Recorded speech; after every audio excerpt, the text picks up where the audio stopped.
mēs katrs darot to darbu, ko mēs darām, jūs pieņemsim vadot raidījumus, kāda mamma audzinot savus bērnus un, nezinu, karavīrs, kas militārajā dienestā vai pārdevēji, kas iet no rīta uz darbu, noteikti var dzīvot ar apziņu, ja jāatcerās, ka mēs esam daļa no kaut kā lielāka. Un tas lielākais ir Latvija.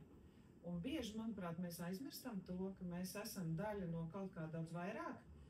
Mēs aizējam tajās savās rūpēs un savās ikdienas problēmās, bet, manuprāt, mums noteikti arī palīdzētu tas, ka mēs atceramies, ka mēs visi veidojam Latviju, un mēs esam tie, kas atbild par to.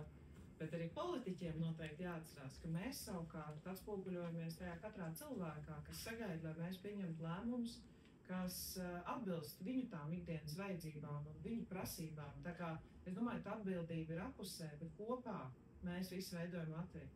Un ja mēs kopā spējam arī šajā patriotiskajā nedēļā šo sajūtu dzīvot, tad es domāju, ka mūsu bērniem noteikti būs arī lepnums par to, kāds mums ir šobrīd par tiem politiķiem, kas pieņēma lēmumus savulaik 18. gadā, drosmīgus lēmumus, ļoti ģeopolitiski sarežģītos apstākļos izveidot Latvijas neatkarības valsti.